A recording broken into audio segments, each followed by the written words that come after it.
투스텝 찰리. 월남전에서 월맨과 베트콩 병사들은 화력에서 미국이 앞선다는 걸 잘 알고 있었죠.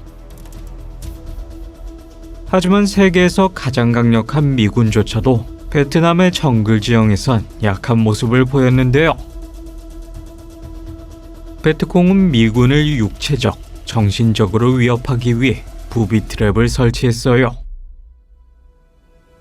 그리고 그들은 날씨나 환경 등 가능한 한 자연 조건을 활용하려고 노력했죠. 여기서 투스텝 찰리라는 별명을 지닌 독사 함정이 큰 부분을 차지했어요. 이 뱀들에게 물리면 2걸음 안에 죽을 수 있다고 해서 그런 별명이 붙은 거죠. 또한 그 독사들에게 물리면 담배를 피우는 시간 안에 죽는다고 해서 담배뱀이라고 불리기도 했어요. 이 함정은 간단했는데요. 수많은 뱀을 잡아서 모아둔 거였죠. 그리고 동굴의 입구마다 대나무로 엮은 구덩이에 뱀들을 숨겨놨어요. 구덩이를 열어 뱀들을 풀어주면 바로 적의 얼굴을 덮칠 수 있었죠. 이외에도 나뭇가지나 문에 뱀을 숨겨서 호시탐탐 적군의 목숨을 노렸다고 해요. 전리품 함정. 패배 직전인 것처럼 보였을 때도 베트콩들은 홈그라운드의 이점을 살렸고, 그 때문에 미군들은 항상 주변을 조심해야 했는데요. 월맹군은 미국이 전리품을 챙긴다는 점을 노려서 그것들의 부비 트랩을 설치했죠. 미군이 그 전리품들을 가져가는 순간 폭발해버리는 무서운 함정이었어요. 전투에서 패배할 때마다 월맹군은 미군이 전리품을 좋아한다는 걸 알고 항상 깃발과 장신구를 남기곤 했어요. 그리고 떠나기 직전에 그들은 깃발에 폭발물을 설치해 두었죠. 미군이 그 깃발을 뽑는 순간 빵! 터지게 되는 것이었어요. 또한 불이 잘 붙는 면이 들어간 라이터나 뚜껑을 열면 폭발하도록 설계된 만년필로 적들을 유혹하기도 했어요. 푼지 스틱. 가장 악명 높은 함정인 푼지 스틱은 수백 년의 역사를 가지고 있는데요. 그것은 비용도 저렴하고 만들기도 쉬웠죠. 그리고 자연의 재료들로 만들어졌기 때문에 지뢰 탐지기로 찾을 수 없었어요. 대나무를 날카롭게 갈아서 만든 함정은 꽤 다양한 종류가 있는데요. 하지만 그 중에서도 푼지 스틱이 제일 흔했죠. 푼지 스틱 구덩이는 측면과 바닥에 죽창이 튀어나와 있었어요. 그것은 열대 정글 속에서 나뭇잎과 수풀로 가려져 있었죠. 푼지 스틱을 위장하는 건 매우 쉬웠고 미군들이 발견하기 힘들었어요. 주로 헬리콥터 착륙장 혹은 미군이 지나갈 가능성이 있는 방어 지역에 배치되었죠. 그런 다음 베트콩들은 정글 나무 뒤에서 사격하여 적군의 주의를 분산시켰어요. 그러다가 미군이 구덩이에 빠지게 되면 먼저 바닥의 죽창에 찔리고 그 후엔 측면 죽창에 찔리게 되었죠.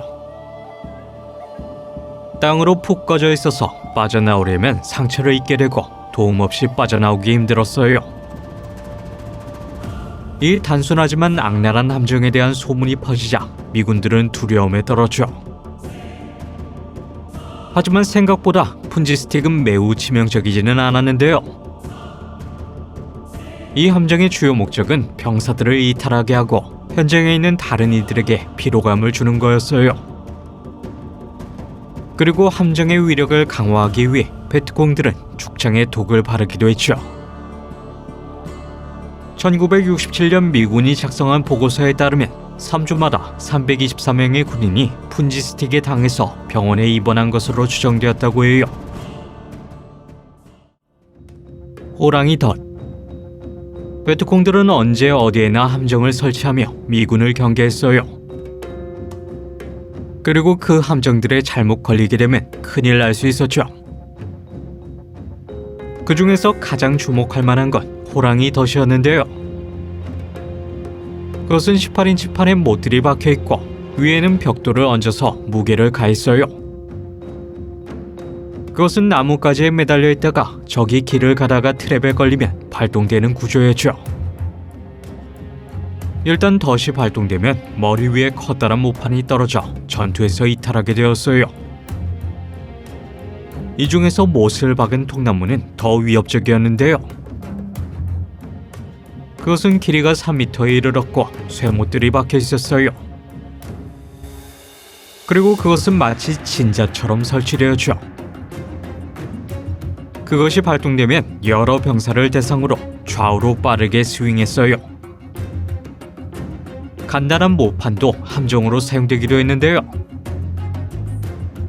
이것들은 얕은 구덩이에 설치되었고 앞판에 쇠못이 박혀 있었어요. 이 트랩을 밟게 되면 모판이 날아올라 시속 160km로 얼굴이나 가슴을 찔러버렸죠. 일부 못은 길이가 30cm가 넘었어요. 또 다른 형태인 곰덫은 보드의 양쪽 끝에 쇠못을 꽂았는데요. 트랩이 발동되면 고무줄로 인해 당겨지게 되었죠. 쇠모판 사이에는 얇은 대나무가 있었는데 제거하면 고무줄이 장치를 당겨서 적군을 찌르게 되었어요. 베트콩은 심지어 중세 무기인 메이스처럼 동그란 형태의 콘크리트나 드럼통 등에 쇠못을 박아 그것을 나무에 연결해 로프로 작동하게 하기도 했어요. 와이어가 당겨지면 메이스가 경로를 가로질러 스윙하게 되죠. 다른 트랩 기술로는 대나무 채찍, 수류탄, 창문과 문 트랩도 있었어요. 역사가들은 월남전에서 미군 사상자의 11%가 부비 트랩에 희생되었다고 주장하죠. 1969년에 헨리 키신저 국무장관은 전통적인 군대는 이기지 못하면 지는 거지만 게릴라는 지지 않으면 이기는 것이라는 명언을 남겼죠. 프로젝트 엘더스트 손. 미군은 일반적으로 전쟁에서 우수한 무기 기술에 의존하는 편이었지만 이번에는 베트콩의 영감을 받아 다른 비전통적인 방법을 고안했는데요. 그러한 노력의 일환으로 월남전에서 가장 파괴적인 사보타주 기술이 탄생했죠. 그것의 명칭은 바로 프로젝트 엘더스트 손인데요. 이 계획은 1967년에 시작되어 미군은 11,565개의 AK-47 탄약통, 556개의 중기관총 탄약통과 1968개의 박격포탄을 분해했어요. 그리고 이 무기들을 발사하면 무작위로 폭발하도록 개조했죠. 바로 존 식라우브 대령이 이 무서운 계획을 제안했는데요. 그는 1930년대 와지리스탄의 2차 마타벨레 전쟁에서 자신들의 리 엔필드 소총탄을 적 반군에게 비밀리에 배포한 영국군에게 이 작전에 영감을 얻었어요. 이 프로젝트에서 가장 중요한 건 조작된 무기들을 몰래 적 근처에 두는 것이었죠. 그린벨에는 1965년부터 적진 뒤에서 비밀 임무를 수행해왔기에 이 계획의 적임자로 여겨졌는데요. 그들은 이전에 정보 수집, 도청, 적의 요인 납치, 매복 및 지뢰 매설 작업들을 수행해왔어요. 이번에는 각 팀에게 이러한 AK 탄창들이나 개별 탄환들을 적지에 남겨두는 미션이 할당되었죠. 그 다음으로 소총 결함에 대해 설명하는 위조 문서로 허위 정보를 퍼뜨리기 시작했는데요. 이 문서들은 중국 군수 공장에서 결함이 있는 포탄과 탄약을 생산하는 사례를 언급했어요. 또한 의도적으로 미국 정보국의 브리핑도 포함시켰죠. 한 문서는 폭발 탄약이 과장되었고 작은 문제라고 이야기하는 베트콩 보고서인 것처럼 속여서 이 루머를 진짜인 것처럼 확산시켰어요. 또 다른 가짜 보고서는 열악한 중국 품질 관리로 인한 수많은 문제들을 지적했죠. 하지만 결함이 있는 소총의 양은 적다고 이야기했어요. 미군은 그들의 무선 네트워크 신호가 적 정보국에 지속적으로 모니터링되고 있음을 알고 있었어요. 그들은 이것을 역이용해서 미군에게 중국제 총알이 위험하기 때문에 무기를 발견해도 사용하지 말라는 지시를 흘렸죠. 25 보병사단 신문은 또한 중국 공장에서 생산된 무기들의 불량한 품질에 대해 경고했죠. 이들 신문은 일부 AK가 오작동 때문에 발사될 때 파괴될 수 있음을 지적했어요. 경고에도 불구하고 일부 미군은 노획한 무기를 발사했다가 부상을 입기도 했죠. 이 계획으로 인해 20명이 넘는 사망자가 발생했지만 살상은 주목적이 아니었어요.